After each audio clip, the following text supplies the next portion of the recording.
Introduction.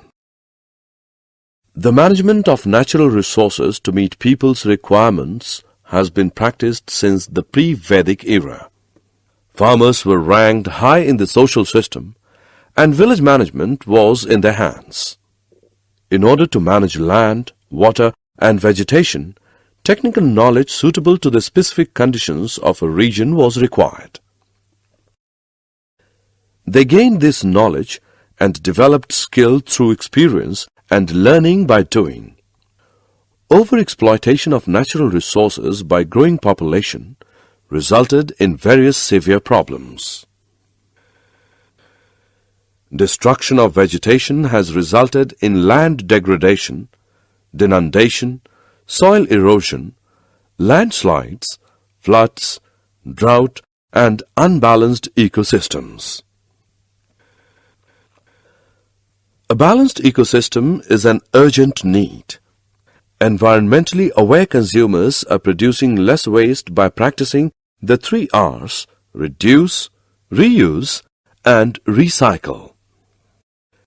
They are buying products that are less toxic and contain less packaging, using reusable containers and other reusable items, maintaining and repairing products, participating in recycling programs, and buying products made from recycled materials.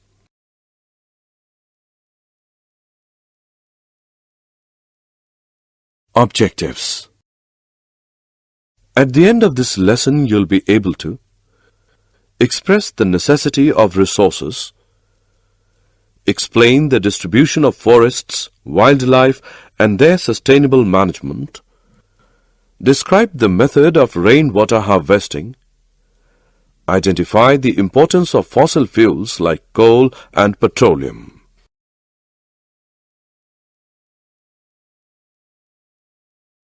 Why should we manage our resources? Not surprisingly, exploration and development of our natural resources has spin-off benefits, especially in construction, manufacturing, and professional, scientific, and technical services. Most of the growth in the economy comes from natural resources like diamonds, oil, and gas especially. And the linkages between the resource activity and other sectors, such as retail trade, are not as strong as they could be. While this growth is good news, it means that much of the natural resources are being used off. There are some resources which cannot be replaced, so it is our duty to take proper care of them. Forests and wildlife. The forest is a complex ecosystem consisting mainly of trees that have formed a buffer for the earth to protect life forms. The trees which make up the main area of the forest create a special environment which in turn affects the kinds of animals and plants that can exist in the forest. The FAO, Food and Agriculture Organization, has defined forest as land with tree crown cover or equivalent stocking level of more than 10% and area of more than 0.5 hectare. The trees should be able to reach a minimum height of 5 meters at maturity. In the tropical and subtropical region, forests are further subdivided into plantations and natural forests. Natural forests are forests composed of indigenous trees not deliberately planted. Plantations are defined as forest stands established by planting and seeding in the process of afforestation or reforestation. There are about 16 major types of forests in India, from the tropical type to the dry type. Forests can develop wherever there is an average temperature greater than about 10 degrees Celsius in the warmest month and an annual rainfall in excess of about 200 mm annually. In any area having conditions above this range, there exists an infinite variety of tree species grouped into a number of stable forest types that are determined by the specific conditions of the environment there. Forests can be broadly classified into many types, some of which are the taiga type, consisting of pines, spruce, etc., the mixed temperate forests with both coniferous and deciduous trees, the temperate forests, the subtropical forests, the tropical forests, and the equatorial rainforests. In India, it is believed that organized exploitation of forest wealth began with an increase in hunting. Ashoka the Great is said to have set up the first sanctuary to protect the forests and all life in it. The Mughal rulers were avid hunters and spent a great deal of time in the forests. It was during the British rule that the first practical move towards conservation in modern times took place. They established reserved forest blocks with hunting by permit only. Though there were other motives behind their move, it at least served the purpose of classification of and control over the forests. Sustainable management.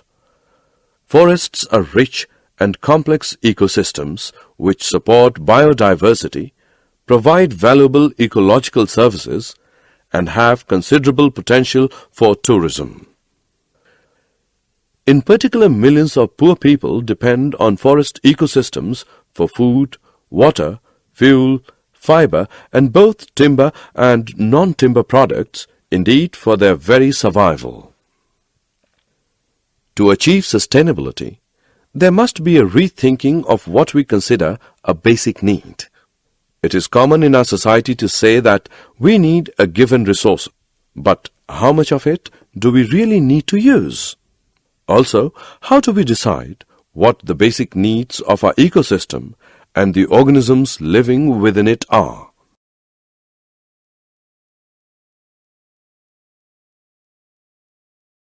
Defining what constitutes a basic need is perhaps the greatest challenge to adopting sustainable practices in our daily lives, as interpretations of need vary widely from region to region, village to village, and even from person to person.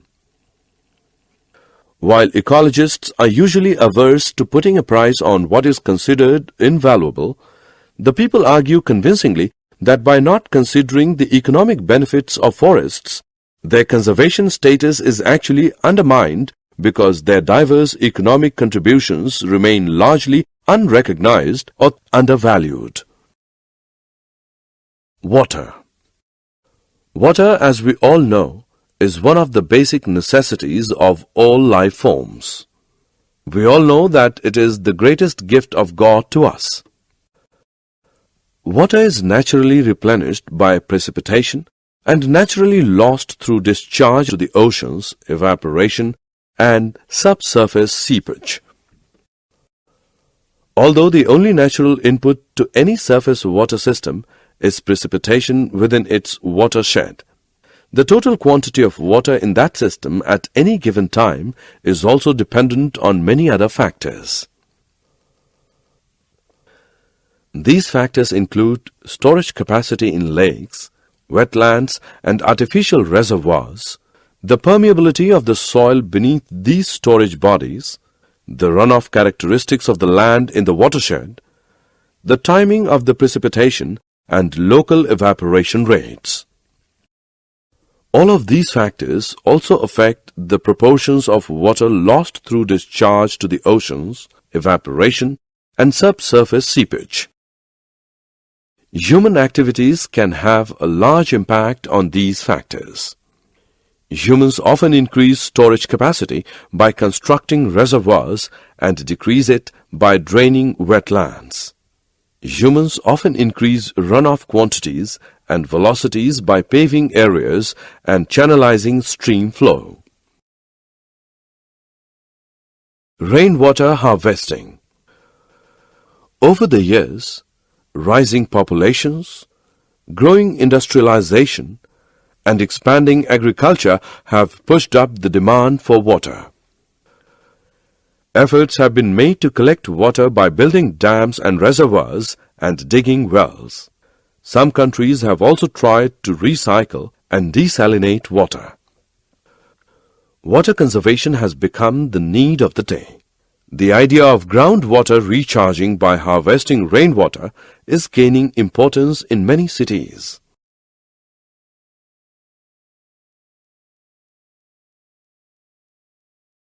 In the forests, water seeps gently into the ground as vegetation breaks the fall.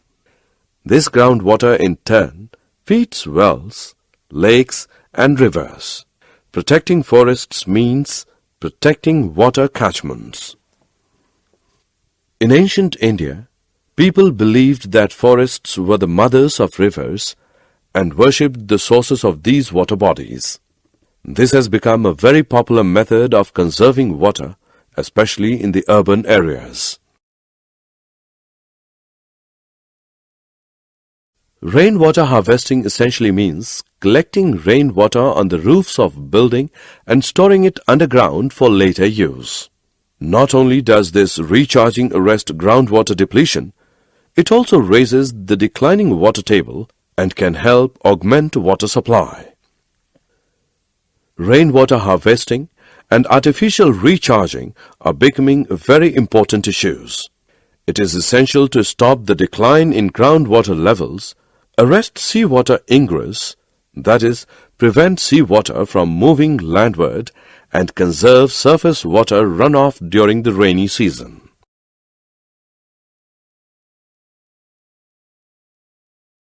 Coal and petroleum.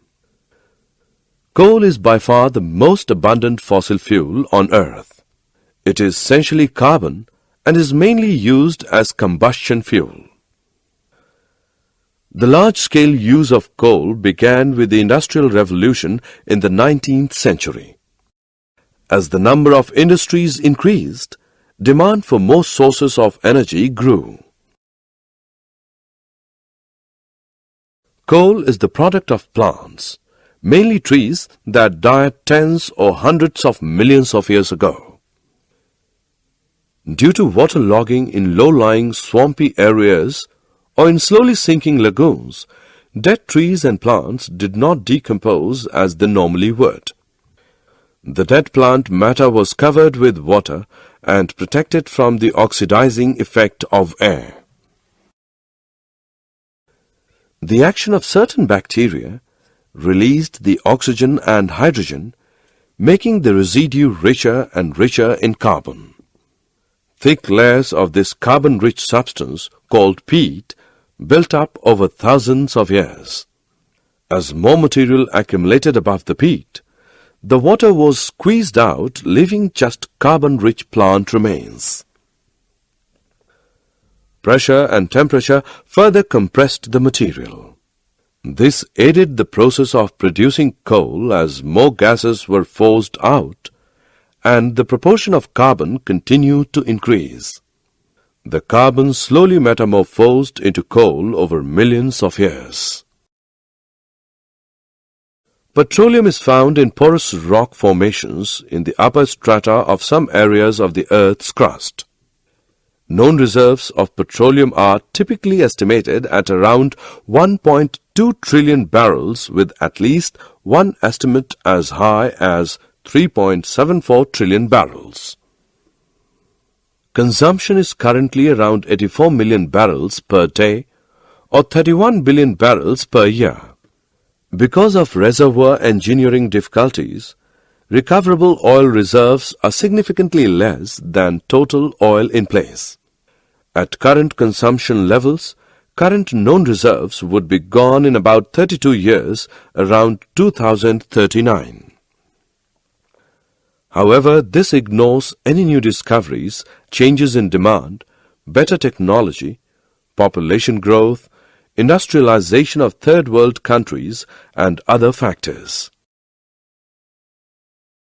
While oil is expected to remain a major source of energy in coming years, alternative energy development such as solar power, wind power, butanol, ethanol, photovoltaic, nuclear power, hydrogen, or oil from oil shale and oil sands may increase in significance. Coal may also increase in use because of its existence in vast quantities in rapidly developing countries such as China and India, which are exempt from controls under the Kyoto Protocol. 3 R's: reduce, reuse, and recycle. Reduce unnecessary waste by avoiding pointless purchases.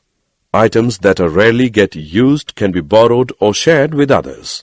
Buy bottles instead of cans and rechargeable batteries.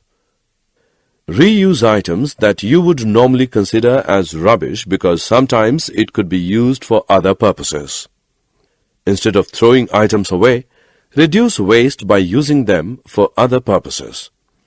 Paper and envelopes can be used as scrap paper for making notes. Recycle the waste products from which you can conserve some amount of energy. Make sure you have a recycle bin at your home. Keep it in an obvious place so that you will not forget to use it.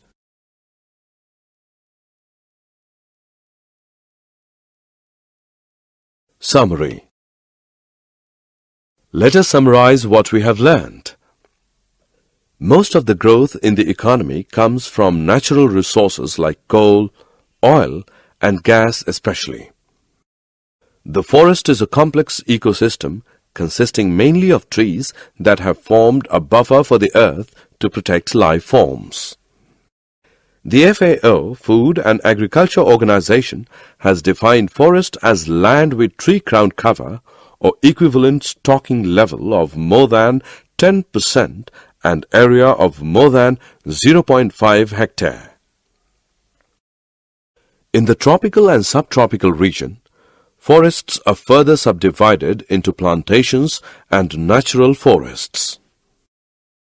Ashoka the Great is said to have set up the first sanctuary to protect the forests and all life in it. The British established reserved forest blocks with hunting by permit only. Water is naturally replenished by precipitation and naturally lost through discharge to the oceans, evaporation, and subsurface seepage. Rainwater harvesting essentially means collecting rainwater on the roofs of buildings and storing it underground for later use. Coal is the product of plants, mainly trees, that perished tens or hundreds or millions of years ago.